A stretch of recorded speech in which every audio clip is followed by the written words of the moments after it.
tal? Buenas tardes. Bienvenido a las últimas sesiones de nuestro curso de Historia de primero de secundaria.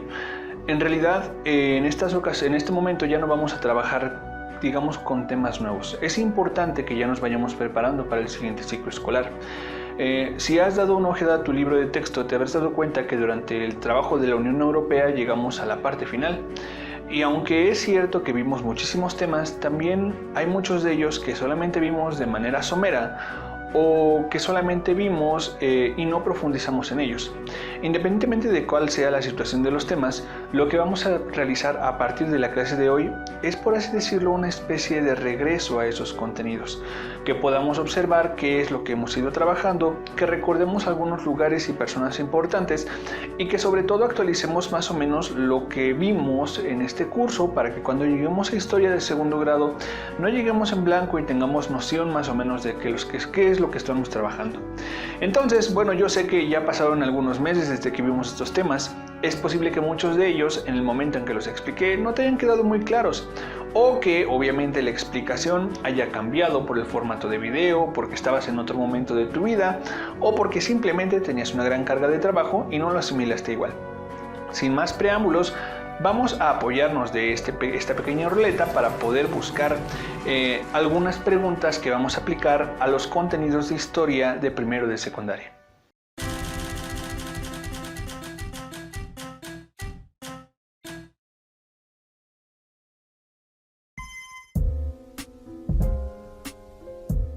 Para poder resolver el qué, tenemos que recordar los temas que trabajamos. ¿Qué estudiamos? Bueno, estudiamos principalmente el renacentismo, la ilustración y la etapa de las revoluciones, así como los gobiernos absolutistas y la creación de los imperios.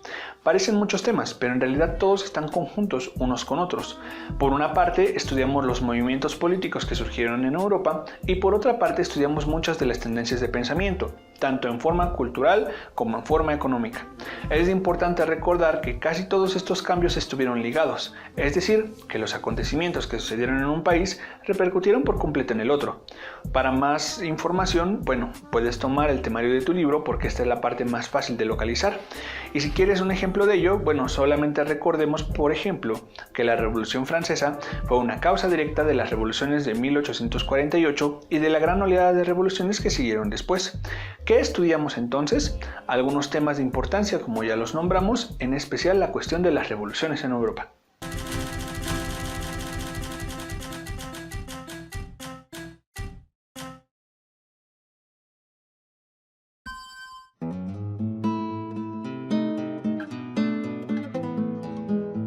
¿Cuándo? Bueno, ¿cuándo tiene que ver más con la ubicación temporal? Los siglos que estuvimos estudiando durante nuestro primer bloque fueron el siglo XVII, la parte final del siglo XVII, el siglo XVIII y el siglo XIX. También es cierto que tuvimos una pequeña apertura al siglo XX, pero los acontecimientos del siglo XX, digamos que en su mayoría los más relevantes, son exclusivos del segundo bloque. Estudiamos los finales del siglo XVII, que son los años 1600, y estudiamos el siglo XVIII, que son los 1700, y el siglo XIX, que son los 1800. Los acontecimientos que estaban después de la época del esclavismo y en el auge del colonialismo, no solamente americano, sino también asiático y africano.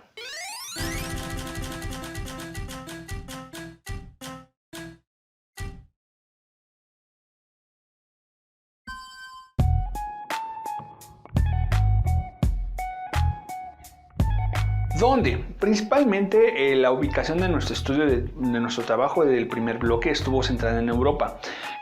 Para ser más específico, trabajamos muy fuerte en dos países que fueron Inglaterra y Francia, pero también tuvimos presencia de otras naciones europeas como Austria-Hungría, el Imperio Austrohúngaro, pues, Rusia, hablamos un poco de Italia, también tuvimos alguna presencia de España y en unas partes muy mínimas de nuestro trabajo hablamos acerca de la situación en África y en América, pero principalmente todo el contexto que trabajamos sucede en el continente europeo.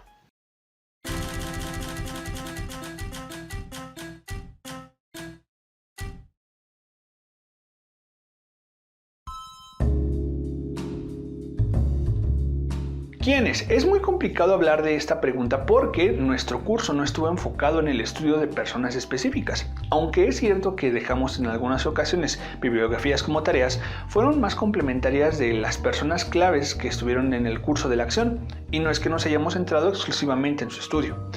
Aún así, hay muchas personas que podemos nombrar de este periodo. Digamos que podemos hablar de los grupos y después de los individuos. En los grupos quiero resaltar dos. Por una parte, los ilustrados, que son este grupo de pensadores que pusieron las normas de cómo es que se iban a crear los gobiernos después de su trabajo. Y el más importante de todos es René Descartes. Y el otro grupo es el de los revolucionarios. Espero que recuerdes que cuando estudiamos las olas de revoluciones del siglo XIX, había un gran número de personas que intervinieron para que sus países cambiaran su forma de ser. Posiblemente uno de los más importantes de esta época es Otto von Bismarck. Regresen tus apuntes para que sepamos de quién hablas. Y acerca de los individuos, hay que resaltar a uno en particular, que es Napoleón Bonaparte.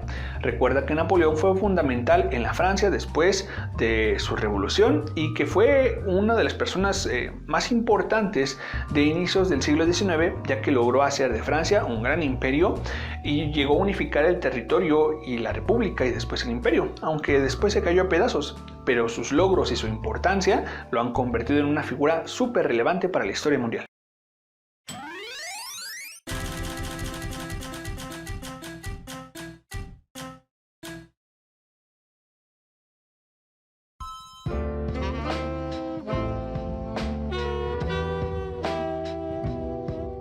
¿Cómo lo estudiamos? Bueno, el cómo está más referido a las cosas que hicimos, no tanto a lo que enseñamos. Espero que recuerdes el tipo de ejercicios que estuvimos trabajando durante nuestro primer bloque. Quiero resaltarte, por ejemplo, los cuadros comparativos que realizamos, los mapas mentales y sobre todo los mapas geográficos. Recuerda que aunque historia es una materia que se concentra mucho en las situaciones que ya se vivieron, de nada sirve si no logramos ubicar visualmente en dónde está cada cosa. Entonces espero que aproveches esta oportunidad para regresar a tu mapa europeo y observes que al menos tengas coherencia de dónde están los países más importantes como España, Francia, Inglaterra o Italia y Rusia. Si sabes dónde están ellos, ya tenemos un gran espacio ganado que ojalá que te haya servido para tu materia de geografía y te servirá para otras materias durante tu segundo y tercer año de escuela.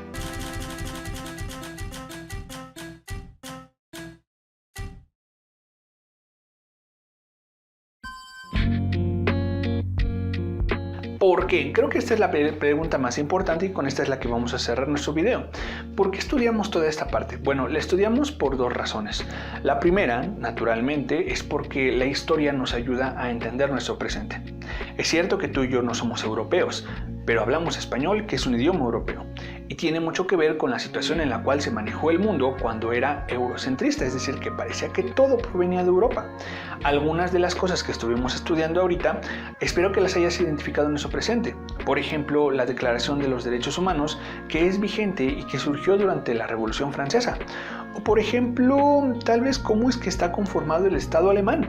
Y ahora que Alemania es una potencia, bueno, pudimos estudiar un poco de su génesis cuando Bismarck logró unificar a los diferentes territorios que tenía alrededor. La segunda razón por la que estudiamos esto es porque nos da una continuación de los contenidos que trabajaste en primaria. Posiblemente durante la primaria examinaste las primeras partes de la historia y examinaste como la parte más atrasada de nuestro progreso. Aquí, en el primer bloque en específico, tuviste las bases de los acontecimientos que van a determinar nuestro presente. Estudiando las cosas que pasaron durante los siglos XVIII y XIX, podemos darnos una idea de por qué el siglo XX fue un siglo tan vertiginoso. Te recomiendo que en especial pongas atención y recuerdes muy bien lo que tiene que ver con el sistema económico, la parte del liberalismo que se convirtió en capitalismo y que es básicamente los primeros cimientos de lo que vivimos actualmente en el neoliberalismo. Y bueno, eso es todo. Si te das cuenta, nuestro repaso en realidad fue muy sencillo. El recurso que acabamos de utilizar, esta pequeña ruedita, está elaborado en una aplicación que se llama Wordwall y de la cual te estoy dejando el enlace en la descripción. Este recurso sirve tanto para alumnos como para maestros y si tienes algo de tiempo libre y quieres ver algunas de las actividades, bueno, date una vuelta. Es una de las grandes herramientas de la cual estamos aprendiendo a usar los maestros ahora. Espero que este repaso te haya recordado algunos conceptos importantes que trabajamos durante los meses desde agosto a diciembre, y la siguiente semana nos vemos con otro pequeño espacio para poder hablar de los contenidos que tuvimos que trabajar durante la primera etapa de este año, para que recuerdes en especial los acontecimientos relacionados a las guerras mundiales y a la Guerra Fría, que fueron el contenido principal de nuestro bloque 2. Pero por el momento vamos a dejarlo aquí. Si tienes alguna duda, escríbeme y trabajaremos para que trate de quedar esto muy claro, y vamos preparándonos para este brinco del ciclo escolar y para darle la bienvenida a Historia 2. No olvides suscribirte, regálame un like y nos estamos viendo en el canal todavía. Soy tu maestro Enrique Flores. Nos vemos pronto.